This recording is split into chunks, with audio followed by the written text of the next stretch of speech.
Hello viewers, welcome to உமாஸ் daily diary. இன்னைக்கு ஒரு இன்ஸ்பிரேஷனலான மோட்டிவேஷனல் ஸ்டோரி தான் பார்க்க போறோம். கஃபே காஃபி டேவோட சக்சஸ் ஸ்டோரி. எல்லாரோட லைஃப்லயும் ஒரு நாளாவது கஃபே காஃபி டே வந்துட்டு போயிருக்கோம். ஃப்ரெண்ட்ஸ் கூட ஒரு சின்ன மீட்டிங், இல்ல கெட் டுகெதர், ஃபேமிலி ரிலேட்டிவ்ஸோட birthday parties, or start up கம்பெனியோட பிசினஸ் மீட்டிங், இல்லைன்னா சும்மாவாவது நெட் யூஸ் பண்றதுக்கு ஒரு காஃபியை குடிச்சிட்டு மணிக்கணக்கா உட்கார்ந்துட்டு இருந்திருப்போம். அப்படிப்பட்ட ஒரு காஃபி ஷாப்க்கு பின்னாடி நிறைய அப்ஸ் அண்ட் டவுன்ஸ் இருக்கு.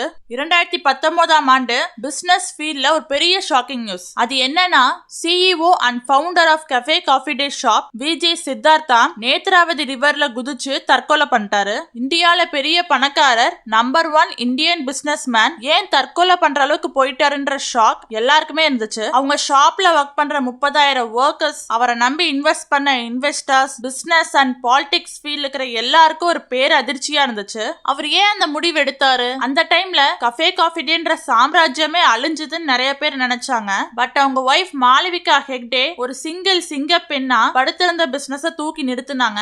அவங்களுக்கு எத்தனையோ அப்டக்கல்ஸ் வந்தாலும் எல்லாத்தையும் உடைச்சிருந்து அவங்க கணவரோட கோல் அச்சீவ் பண்ணணும்னு நினைச்சாங்க. அவ்வளோ ஒரு கடன் நமக்கு வச்சுட்டு போயிருக்காங்கன்னு தெரிஞ்சும் மனம் தளராம அந்த பொறுப்பை நான் ஏத்துக்கிறேன்னு முன் வந்து சிஇஓவா பதவி ஏத்துக்கிட்டாங்க. 7,000 கோடி கடன்ல இருந்த கஃபே காஃபி டே ஷாப்பை வித்தின் 2 இயர்ஸ்ல 1,800 கோடியா குறைச்சாங்க. அவங்கள பத்தி பேசினாலே பூஸ்பம்ஸ் மூமெண்டா தான் இருக்கும். சோ என்னென்ன பிளான்ஸ் எல்லாம் எக்ஸிக்யூட் பண்ணாங்க, எப்படி அந்த நிறுவனத்தை மீட்டி எடுத்தாங்க, இன்னமும் சக்சஸ்ஃபுல்லா ரன் பண்ணிட்டு இருக்கிறதுக்கு ஒரு ஹேட்ஸ் ஆஃப் சொல்லிட்டு வீடியோவை ஸ்டார்ட் பண்ணலாமா? வாங்க வீடியோக்குள்ள போலாம். ஃபர்ஸ்ட் விஜே சித்தார்த்தாவோட ஹிஸ்டரி பார்க்கலாம். அவரோட MBA ஸ்டூடெண்ட். அவர் கர்நாடகால சிட்மங்களூர்ன்ற மலை பிரதேசத்துல பிறந்தாரு. அவங்க ஃபேமிலியே 140 வருஷமா காபி கொட்டை பிசினஸ்ல தான் இருக்காங்க. மொத்தம் 12,000 ஏக்கர்ஸ் காஃபி தோட்டம் வச்சிருக்காங்க. சின்ன வயசுல இருந்தே பிசினஸ்ல பெரிய ஆளா வரணும்ன்றது தான் அவரோட ட்ரீம். ஸ்டார்டிங்ல பாலிடிக்ஸ்ல தான் இறங்கினாரு. பட் மஹேந்திரா கம்பெனி ஓனர், நீ பாலிடிக்ஸை விட்டுட்டு பிசினஸ்ல இன்ட்ரெஸ்ட் காட்டு, பிசினஸ் கத்துக்கிட்டு நீ பண்ணு, அதுலதான் உனக்கு பிரைட் ஃபியூச்சர் இருக்குன்னு சொன்னாரு. அதனால ஜேம்ஸ் ஃபினான்ஸ் கம்பெனில மேனேஜ்மெண்டா ஒர்க் பண்ணிருந்தாரு. அதுக்கப்புறம் தான் அவர் மைண்ட்ல ஒன்னு தோணுச்சு, நம்ம காஃபி கொட்டையை ஏன் எக்ஸ்போர்ட் பண்ணிருக்கோம், நம்ம கிட்ட ரா மெட்டீரியல்ஸ் இருக்கிறதுனால நம்மளே அந்த பிசினஸ் ஸ்டார்ட் பண்ணலாம்னு தோணுச்சு. அந்த டைம்ல பிசினஸ் விஷயமா சிங்கப்பூர் போயிட்டு வந்தாரு. அங்க ஒரு பார்ல இன்டர்நெட் ஃப்ரீயா கொடுத்துட்டு இருந்தாங்க. நான் சொல்றது 90ஸ்ல. அந்த மாதிரி டைம்ல நெட் கிடைக்கிறதே பெரிய விஷயம். அந்த ஐடியாவை இம்ப்ளிமெண்ட் பண்ணி ஒரு காஃபி ஷாப் ஓபன் பண்ணலாம்னு நினைச்சாரு. அதுக்கப்புறம் இந்தியாவுக்கு வந்து ஒரு காஃபி ஷாப் ஓபன் பண்ணாரு. அதுக்கு ஸ்டைலா கொட்டேஷன்ல கஃபே காஃபி டே நேம் வச்சாரு. அதுக்கு பக்கத்திலேயே ஒரு quotes, lot can happen over a காஃபின்னு கொடுத்தாரு. எதை நினைச்சா அந்த மாதிரி வச்சாருன்னு தெரியல. பட் உண்மையாவே அந்த காஃபி ஷாப்னாலதான் அவர் லைஃப்ல நிறைய சம்பவங்கள் நடந்துருச்சு. 1996 11th ஜூலைல பெங்களூர் பிரிகேட் ரோட்ல ஃபர்ஸ்ட் காஃபி ஷாப் ஓபன் பண்ணாரு. அவரோட பெரிய லட்சியம் என்னன்னா, ஸ்டார்பக்ஸ், மெக்டொனால்ட்ஸ், பீஸா ஹட் மாதிரி இந்த கஃபே காஃபி டே ஷாப் இந்தியால மட்டும் இல்ல, உலகத்துல இருக்கிற எல்லா மூலைக்கும் போகணும்ன்றது அவரோட ஆசை. உண்மையா சொல்ல போனா அவர் அவ்வளோ ஒரு சூப்பரான பிசினஸ் மேன். ரொம்ப நாலேஜபிளா காஃபி ஷாப்பை நடத்தினாரு. சேம் அவர் காஃபி ஷாப் வச்ச டைம் தான் ஐடியும் ஹைப் ஆன டைம். ஐடில ஒர்க் பண்ற எம்ப்ளாயிஸ் அண்ட் யங்ஸ்டர்ஸ் எல்லாருமே இந்த காஃபி ஷாப் வந்தனால அங்க போய் ரிலாக்ஸ் பண்ணி டைம் ஸ்பெண்ட் பண்ணி என்ஜாய் பண்ணாங்க. அவர் லொகேஷன் சூஸ் பண்றதுல ரொம்ப கரெக்டா இருந்தாரு. கிட்டத்தட்ட 1000 ஷாப்ஸ் ஓபன் பண்ணாரு. Foreign countries, Africa, America, Europe, செக்கோஸ்லேவியால கூட ஓபன் பண்ணாரு. 5 ரூபா 10 ரூபா காஃபிய 100 ரூபாய் 200 ரூபாய் கொடுத்தா எப்படி வாங்க வைக்கிறதுன்னு யோசிச்சாரு. அவர் வம்சாவளியா காஃபி கொட்டை பிசினஸ்ல இருந்தனால ஒரிஜினல் அரபிகா பீன்ஸ் காஃபி கொட்டையில இருந்து தான் காஃபி தூள்ஸ் எல்லாம் ரெடி பண்ணாங்க. சோ காஃபியோட டேஸ்ட் ரொம்ப பெர்ஃபெக்ட்டா இருந்துச்சு.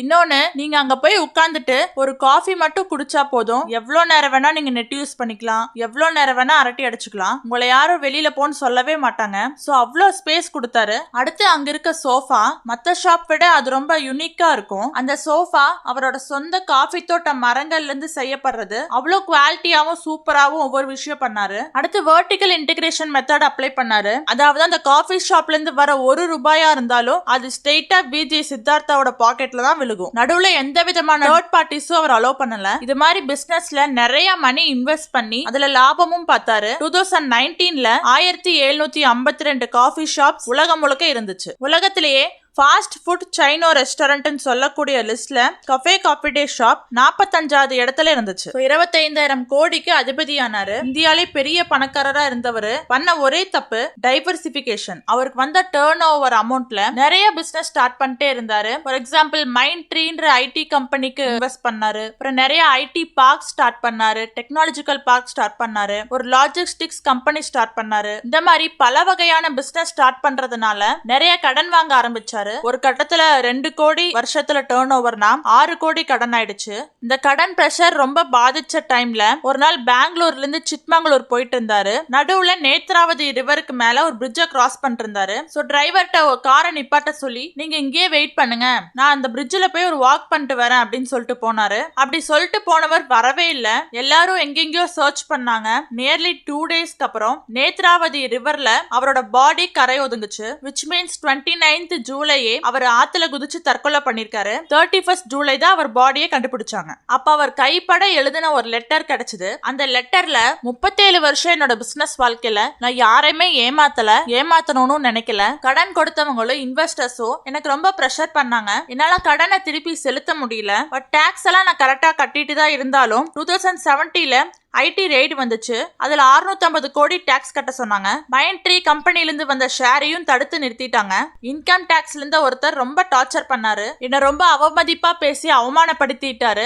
அந்த அவமானத்தை என்னால தாங்க முடியல. இது வரைக்கும் 7,000 கோடி கடன் வந்துருச்சு. அந்த கடன் என்னால திருப்பி செலுத்தவும் முடியல. என்னோட இந்த லாஸுக்கு நான் தான் காரணம். இந்த ஃபெயிலியர் முழுக்க என்னோடது மட்டும்தான். நான் ஒரு நல்ல இந்தியன் ஆண்டர்பிரனரா வரணும்னு நினைச்சேன். பட் ஒரு பிசினஸ் மேனா தோத்து போயிட்டேன். எனக்கு என்னென்ன அசட்ஸ் இருக்கு அப்படின்னு எல்லாமே இதுல மென்ஷன் பண்ணிருக்கேன். சோ மேற்கொண்டு இதை நீங்க பாத்துக்கோங்க அப்படின்னு லெட்டர்ல எழுதி வச்சுட்டு அவர் நேத்ராவதி ஆத்துல குதிச்சு தற்கொலை பண்ணிட்டாரு. அவர் யாரையுமே கை காட்டாம ரொம்ப நேர்மையா இந்த ஃபெயிலியருக்கு நான் தான் காரணம்னு பகிரங்கமா சொல்லியிருக்காரு. இவர் லைஃப்ல இருந்து நம்ம என்ன தெரிஞ்சுக்கலாம்னா, தற்கொலை எந்த ஒரு பிரச்சனைக்கும் ஒரு முடிவில்ல.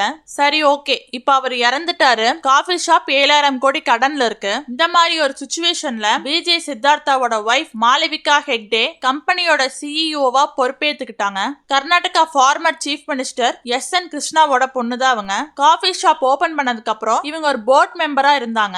போர்ட் மெம்பரா இருந்தாலும் கம்பெனில அவ்வளோ இன்வால்வ் காட்டல. ஒரு நான் எக்ஸிகியூட்டிவ் மெம்பரா தான் இருந்தாங்க. தன்னோட கணவர் இப்படி ஒரு முடிவு எடுத்துட்டாரு, அவங்க பிசினஸ் எப்படி கொண்டு போறது, அவங்களுக்கு 2 குழந்தைகள் இருக்காங்க, இவ்ளோ பெரிய கடனை எப்படி அடைக்கிறது, இந்த மாதிரி ஏகப்பட்ட क्वेश्चंस அவங்க மைண்ட்ல இருந்தாலும் அவங்க எமோஷனலா உடைஞ்சு போகாம லாஜிக்கலா திங்க் பண்ண ஆரம்பிச்சாங்க. சிஇஓ ஆனதுக்கு அப்புறம் வர்க்கர்ஸ்க்கெல்லாம் ஒரு லெட்டர் எழுதினாங்க. என்னோட கணவர் எனக்கு பெரிய பொறுப்பு ஒன்று கொடுத்துட்டு போயிருக்காரு. அவரோட கனவு இந்த கஃபே காஃபி டே ஷாப்பை உலகம் முழுக்க நான் கொண்டு போகணும். இந்த பிசினஸ் மீட்டெடுத்து தலை நிமிர செய்யறதுக்கு என்னென்ன செய்யணுமோ எல்லாமே பண்ணுவேன். இங்க ஒர்க் பண்ற வர்க்கர்ஸ் எல்லாத்தோட வாழ்க்கைக்கும் நான் ஆதாரமா இருப்பேன் அப்படின்னு சொல்லியிருந்தாங்க. சில பேர் இந்த அம்மாக்கு இவ்ளோ கட்ஸா அப்படின்னு வியந்து பார்த்தவங்களும் உண்டு. சில கேலி பேச்சுகளும் அவங்க கேட்டாங்க. ஃபர்ஸ்ட் ப்ராசஸ் அவங்க ஃபுல்லா ஆடிட்டிங் பண்ணாங்க. பிசினஸ் எப்படி இது நாள் வரைக்கும் ரன் ஆயிட்டு இருந்திருக்கு, இந்த பிசினஸ்ல எங்கெங்க இருக்கு, என்னென்ன அசட்ஸ் இருக்கு, இந்த பிசினஸ் ரன் பண்ண என்னென்ன டாக்டிக்ஸ் யூஸ் பண்ணிருக்காங்க, A to Z எல்லா டீடைல்ஸும் பாத்துக்கிட்டாங்க.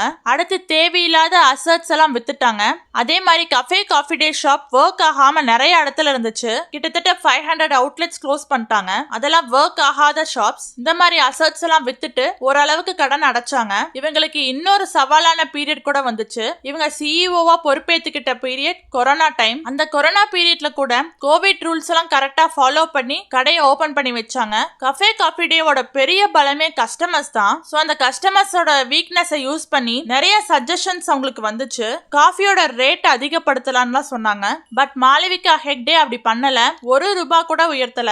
சேம் ரேட்ல தான் அவங்க பிசினஸ் பண்ணிட்டு இருந்தாங்க. இது மாதிரி கடுமையா உழைச்சு அவங்க ஸ்மார்ட்னஸ் இன்டெலிஜென்ஸ் யூஸ் பண்ணி வித்தின் 2 இயர்ஸ்ல 7,000 கோடி கடன்ல இருந்ததை 1,800 கோடியா மாத்தினாங்க. நான் சொல்றது 2021ல கடனே குறைச்சு ப்ராஃபிட்டும் வர ஸ்டார்ட் ஆயிடுச்சு. இப்பயும் ஒரு 500 அவுட்லெட்ஸ்க்கு மேல சக்சஸ்ஃபுல்லா ரன் பண்ணிட்டு இருக்காங்க. இவங்க எமோஷனலுக்கு ஸ்பேஸ் கொடுக்காம லாஜிக்கலா திங்க் பண்ணி லைஃப் ரன் பண்ணிருக்காங்க. விஜய் சித்தார்த்தாவோட ஒய்ஃப்னால முடிஞ்சது ஏன் அவர்னால முடியல? மாளவிகா ஹெக்டே ஒரு அயன் லேடினே சொல்லலாம். அவங்கள பாராட்டுறதுக்கு வார்த்தையே இல்ல. ஃபார்மர் சீஃப் மினிஸ்டரோட பொண்ணு. அவங்க லைஃப பார்த்துட்டு போயிருக்கலாம். பட் இது எதுவுமே பண்ணாம நான் அந்த பொறுப்புக்கு வந்து எல்லா கடனையும் அடைச்சு இந்த காஃபி ஷாப்பை சக்சஸ்ஃபுல்லா ரன் பண்றேன்ட்டு வந்தது பெரிய விஷயம். விஜய் மல்லையா, நீரவ் மோடி மாதிரி கடன் வாங்கி வெளிநாட்டுக்கு ஓடாம, விஜய் சித்தார்த்தா மாதிரி தற்கொலையும் பண்ணாம, மாளவிகா ஹெச் மாதிரி அதை எதிர்த்து நின்று போராடணும். எதுவா இருந்தாலும் நம்ம சமாளிக்க கத்துக்கணும். அததான் மாளவிகா ஹெக்டே பண்ணிருக்காங்க. எவ்ரி வுமனும் மேரேஜ்க்கு முன்னாடியும் சரி பின்னாடியும் சரி நம்மளால எதுவுமே செய்ய முடியாதுன்னு நினைக்கிறவங்க இந்த ஸ்டோரியை கேட்டு கண்டிப்பா ஏதாவது சாதிக்கணும். Big salute to Malavika Hegde. இந்த வீடியோ உங்களுக்கு பிடிச்சிருக்குன்னு நினைக்கிறேன். இதே மாதிரி நெக்ஸ்ட் இன்ட்ரெஸ்டிங்கான வீடியோல உங்களை மீட் பண்றேன். So thank you, by.